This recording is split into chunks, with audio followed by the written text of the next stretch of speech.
അസ്സലാമലൈക്കും. നൂർജു കിച്ചണിലേക്ക് എല്ലാവർക്കും സ്വാഗതം. പെട്ടെന്ന് ഉണ്ടാക്കാൻ പറ്റിയൊരു ഈസി പലഹാരമായിട്ടാണ് ഞാൻ ഇന്നിവിടെ വന്നത്. വെറും 2 കോഴിമുട്ടയും 1 ഗ്ലാസ് മൈദ ഉണ്ടെങ്കിൽ എൻ്റെ കൂടെ ഉണ്ടാക്കിക്കോളി.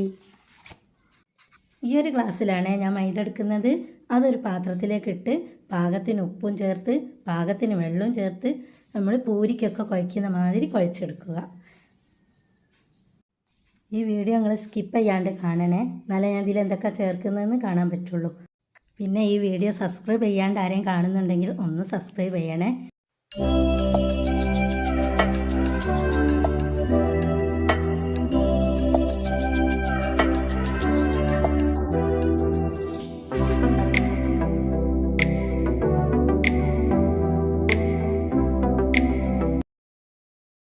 അപ്പോൾ ഈ മൈദ നന്നായി നമ്മൾ കുഴച്ചെടുത്ത് ഇനി നമുക്ക് ഇതിൻ്റെ ഉള്ളിൽ ഒഴിക്കാനുള്ള കോഴിമുട്ട കലക്കി വെക്കാം.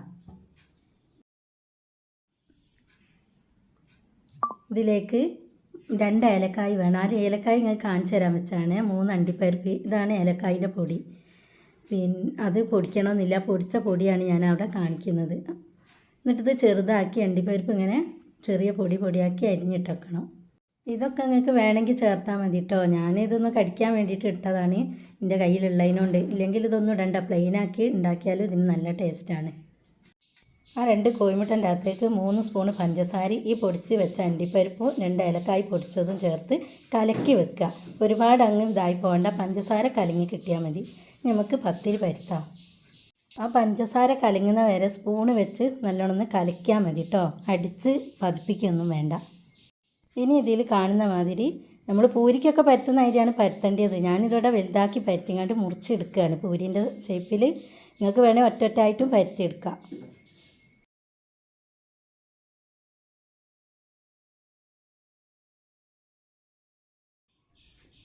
പൊടിയൊക്കെ ആവശ്യത്തിന് ഇട്ടിട്ട് നല്ല നൈസാക്കി പരത്തിയെടുക്കണം. നേരിയതായിട്ട് കിട്ടണം, കട്ടി പാടില്ല. ഞാനൊരു സ്റ്റീൽ പാത്രത്തിൻ്റെ മൂടിയാണ് എടുത്തത്. എനിക്കിവിടെ ഒരു 3 എണ്ണത്തിനുള്ള വലിപ്പത്തിലാണ് ഞാൻ പരത്തിയത്.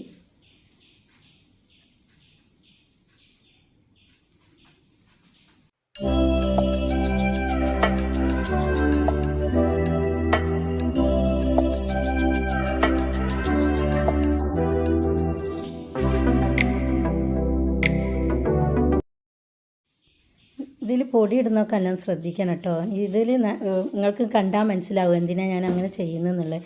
ഇതിൻ്റെ സൈഡിൽ കൂടി ഒന്നും ഇടരുത്. നടുക്കിൽ ഇങ്ങനെ പൊടി ഒരു പത്തിരിൻ്റെ മുകളിൽ നല്ലോണം ഇങ്ങനെ തേച്ച് ഒരു വക്കുമ്മ കൂടി അങ്ങോട്ട് വടിച്ചെടുക്കണം.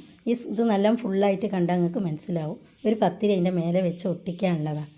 അപ്പോൾ ഒരു ഭാഗം നമുക്ക് അതിൽ ഒഴിച്ചിട്ട് മാത്രമേ നമ്മൾ ഒട്ടിക്കുള്ളൂ. ഇതിൽ കാണുന്ന മാതിരി പൊടി ഇടാത്ത ഭാഗമാകുമ്പോഴേ അവിടെയൊക്കെ ഒട്ടി കിട്ടുള്ളൂ. ഉള്ളിൽ നമ്മൾ പൊടി ഇട്ടല്ലോ, അപ്പോൾ അവിടെ ഒട്ടൂല, അതങ്ങനെ അടക്കം എടുക്കും. ഒരു സൈഡും ഒട്ടിക്കരുത്.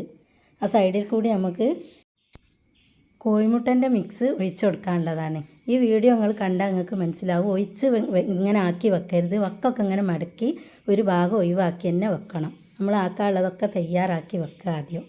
എന്നിട്ട് നമുക്ക് ചീഞ്ചട്ടിയിലേക്ക് ഇടുമ്പോഴാണ് നമ്മളത് ഒഴിക്കലും ബാക്കിയുള്ള ഭാഗം മടക്കുന്നതും നിങ്ങൾക്ക് അന്നേരം കാണാം.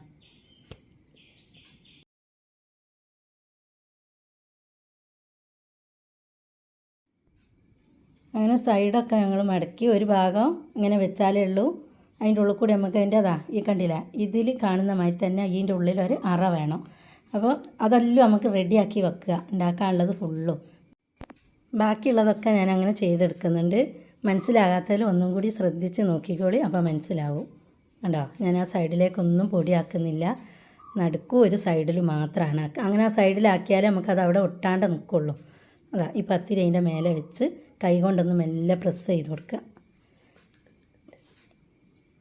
എന്നിട്ട് നമ്മൾ ഇങ്ങനെ ചുരുട്ടിയെടുക്കൂലേ, അതുപോലെ നല്ലോണം അമർത്തി പിരിച്ചെടുക്കുക. മൈദ അതിനെക്കൊണ്ട് വേഗം ഒട്ടും, ഈസി ആട്ടോ അത് ചെയ്തെടുക്കാൻ. നിങ്ങളൊരു പ്രാവശ്യം ഇതിങ്ങനെ ചെയ്ത് നോക്കേണ്ടി.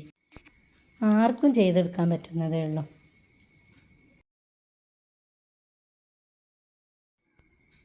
അപ്പോൾ അതൊക്കെ അങ്ങനെ ചെയ്ത് വെച്ച് സ്റ്റൗ കത്തിച്ച് ചീനച്ചട്ടി വെച്ച് ആവശ്യത്തിനുള്ള ഓയിലൊക്കെ കുറച്ച് മതി. ഇത് മുങ്ങി നിൽക്കാൻ മാത്രമുള്ള ഓയിൽ വെച്ചാൽ മതി. അത് നല്ലോണം ചൂടാവണം. എന്നിട്ട് ഒരു ഗ്ലാസിൻ്റെ അകത്തേക്ക് ഇതിൽ കാണുന്ന മാതിരി ഇതിൻ്റെ അകത്തേക്ക് ഗ്ലാസ്സിൽ ഒഴിച്ചിട്ട് കുറച്ച് ഒരു 2 സ്പൂണ് മതി.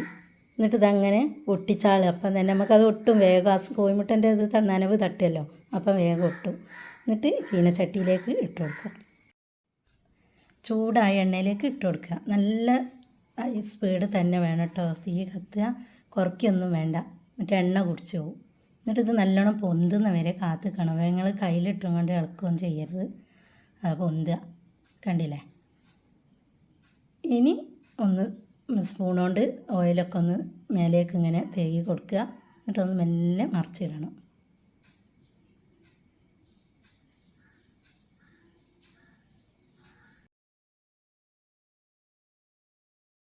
ഇനി തീയൊന്ന് ചെറിയതാക്കി വെക്കുക. ഹൈ സ്പീഡിലുള്ളതൊന്ന് സ്ലോ ആക്കുക. എന്നിട്ട് അങ്ങനെ വേവിച്ചെടുക്കുക. അതിന് സമയം ഒരു പൂരിയൊക്കെ പൊരിച്ചെടുക്കുന്ന മാതിരി തന്നെ സിമ്പിളായിട്ട് പൊരിച്ചെടുക്കാൻ പറ്റും. ഇതൊന്ന് റെഡിയായി നല്ല ചുവപ്പ് കളറൊക്കെ ആയി നമ്മൾ കോരി എടുക്കൂലേ, ആ ടൈമിലുള്ളൂ അടുത്ത് നമ്മൾ ഒഴിക്കാൻ പറ്റുള്ളൂ. എന്നിട്ട് മടക്കി നമ്മളെ കയ്യിൽ തന്നെ വെക്കുക. അങ്ങനെ ഫുള്ളും പൊരിച്ചെടുക്കുക. അല്ലാണ്ട് നമ്മൾ ഒഴിച്ച് മടക്കി അവിടെ റെഡിയാക്കി വെക്കരുത്. ചീനച്ചട്ടിയിലേക്ക് ഇടുന്ന ടൈമിൽ മാത്രമേ ഉള്ളൂ ഒഴിച്ചിട്ട് ഇടാൻ പറ്റുള്ളൂ. നമ്മളടുത്ത് ഓരോന്നോരോന്ന് കോരുമല്ലോ, അപ്പോൾ അടുത്തതാക്കി ഒഴിച്ചാൽ മതി. നമ്മൾ തീയൊന്ന് സിമ്മാക്കി വെക്കണം.